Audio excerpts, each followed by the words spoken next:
Hello friends, welcome. आज अपन देखेंगे ITR भरने के लिए क्या क्या डॉक्यूमेंट चाहिए, कितनी फीस लगती है।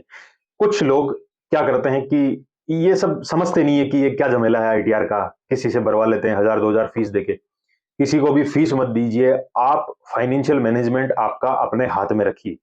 एक बार जब आपने रिटर्न भर दी ना, उसके बाद किसी की जरूरत नहीं पड़ेगी। आप हर साल खुद ही रिटर्न भर सकते हो और कोई बड़ा टास्क नहीं है रिटर्न भरना। मैंने अपने चैनल पे 2 वीडियो डाले हैं अभी। आईटीआर 1 कैसे भरेंगे, आईटीआर 4 कैसे भरेंगे। बिजनेसमैन, आईटीआर 1 सैलरीड पर्सन या हाउस प्रॉपर्टी या अदर सोर्सेज से कोई इनकम है, वो आप वीडियोस देख लीजिए। आप खुद अपनी आईटीआर भर सकते हो और इनकम टैक्स से रिलेटेड बहुत सारे वीडियोस मैंने चैनल पे डाले हैं। वो देख के आप अपनी आईटीआर खुद भरिए।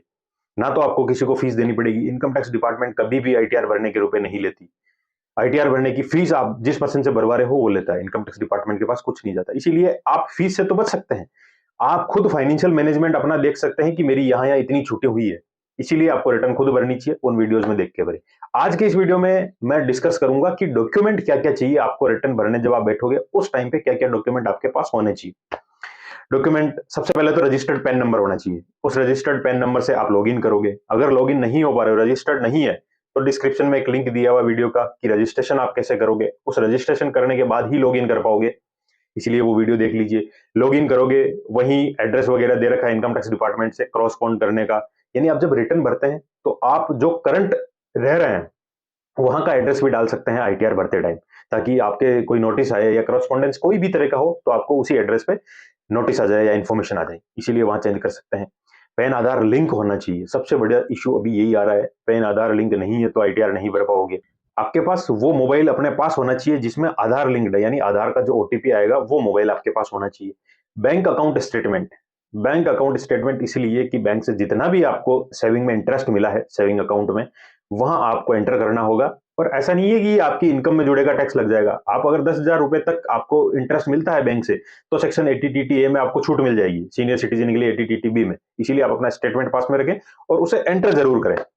लोन स्टेटमेंट, लोन स्टेटमेंट आप अपने पास रखोगे तो जब डिडक्शंस लोगे, मान लीजिए होम लोन का डिडक्शन लेंगे सेक्शन 24 में, तो आपके पास जो स्टेटमेंट होगा उससे आप देख पाओगे कि कितनी अपने को टैक्स में क्लेम करना है छूट।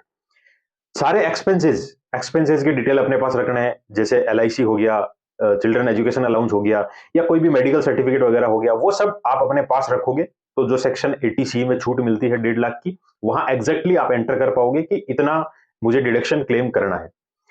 फॉर्म 16, फॉर्म 16 आप ट्रेसे से डाउनलोड कर सकते हो, जिसे एक तरह से टीडीएस फॉर्म भी कहते हैं। इसमें क्या आपकी इनकम, सैलरी, ये जो भी टीडीएस कटा है वो इसमें शो हो जाएगा। इसलिए फॉर्म 16 या फॉर्म 16 भी अपने पास रखना होगा।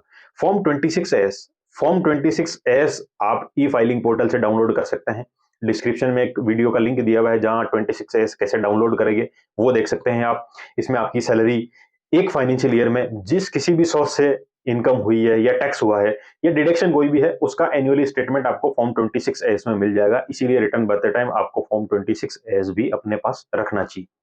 सैलरी स्लिप, सैलरी स्लिप का सबसे बड़ा फायदा ये होगा कि आप अपनी इनकम को बाइफरगेट करके देख पाओगे। सैलरी स्लिप में सब कुछ दिया होता है, सैलरी कितनी है, डीए कितना है, टीए कितना है, एचआरए कितना है, वो सब बाइफरगेट होके आपके पास आ जाएगा। आपको अलग अलग कैलकुलेशंस नहीं करनी पड़ेगी, सैलरी स्लिप में क्लियरली लिखा हुआ आ जाएगा। इसीलिए सैलरी स्लिप भी अपने पास रखनी चाहिए। कंप्यूटेशन सीट, आप बिजनेसमैन हो, बिजनेस की आईटीआर भर रहे हो, आईटीआर 4, आपकी कंप्यूटेशन सीट आपके पास होनी चाहिए। आपका P&L, प्रॉफिट एंड लॉस आपके पास होना चाहिए। आपकी बैलेंस शीट आईटीआर भरते टाइम, ये सब चीजें आपके पास होनी चाहिए। अब एक बड़ा इशू आता है कि आप एचआरए की छूट ले रहे हैं, एचआरए की छूट ले रहे हैं तो रेंट एग्रीमेंट आपके पास होना चाहिए। चाहे आप अपने पेरेंट्स के घर में रह रहे हैं फिर भी एचआरए की छूट ले सकते हैं। अगर उनको अकाउंट से पे ट्रांसफर करते हैं आप, एचआरए की छूट लेने के लिए उनकी रिसिप्ट भी काम में ले सकते हैं। रेंट एग्रीमेंट होना जरूरी है। रेंट की डिपॉजिट को स्लिप है ना, जो ट्रांजेक्शन करते हो वो स्लिप्स आपको संभाल के रखनी है। चाहे आप इलेक्ट्रॉनिक मोड से ट्रांजेक्शन करते हो तो भी वो ट्रांजेक्शन हिस्ट्री देख लीजिए, ट्रांजेक्शन आईडी क्या है वो संभाल के रखिए। और अदर जो रिसिप्ट जो भी है, आप 80G में डोनेशन में छूट लेना चाहते हैं तो वहां आपको जो भी रिसिप्ट मिली है जहां भी आपने डोनेशन दिया है वो भी संभाल कर रखें। ये सारे डॉक्यूमेंट्स आप अपने पास रखें आईटीआर भरते टाइम। और मैं तो ये कहूंगा सिर्फ आईटीआर भरते टाइम नहीं, इनका एक बंच बना लीजिए। हर साल ये सारे डॉक्यूमेंट जब भी आप आईटीआर भरो तब अपने पास सेफ रख लो।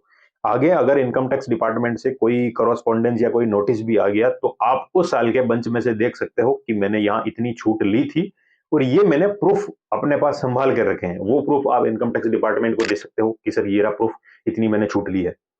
तो ये सारे इश्यूज आप अपने हिसाब से देख सकते हो। किसी से भी रिटर्न भरवाने की जरूरत नहीं है। आप फाइनेंशियली मैनेजमेंट अपना खुद रखें। एक दो बार रिटर्न भरोगे तो अपने आप पिक्चर क्लियर हो जाएगी। किसी भी तरह की फीस नहीं देनी पड़ेगी। आप खुद आईटीआर भर सकते हैं। और अगर आपको ऐसा लगता है कि आप नहीं भर पाओगे खुद, फिर आप एडवाइस ले सकते हैं किसी से, किसी सीए से रिटर्न भरवा सकते हैं। लेकिन ये ध्यान रहे, गलत ना भरें। गलत भरने पे दिक्कत होगी, आपको इनकम टैक्स डिपार्टमेंट नोटिस भेज सकता है, आप पे डिमांड निकल सकती है। इसीलिए भरें तो करेक्ट भरें, अदरवाइज किसी एक्सपर्ट से रिटर्न भरवाएं। इन्फॉर्मेशन अच्छी लगे तो चैनल को सब्सक्राइब कर सकते हैं। काफी सारे वीडियोस मैंने मेरे चैनल पे दिए हुए हैं, कितनी छूटें लेनी है, कहाँ लेनी है, new tax regime old tax regime में डिफरेंस क्या है, 10 लाख तक कितना टैक्स लगेगा, 15 लाख 20 लाख कितना टैक्स लगेगा, new tax regime old tax regime. बहुत सारे वीडियोस दे रखे हैं, आप सारी इन्फॉर्मेशन मेरे चैनल पर देख सकते हैं।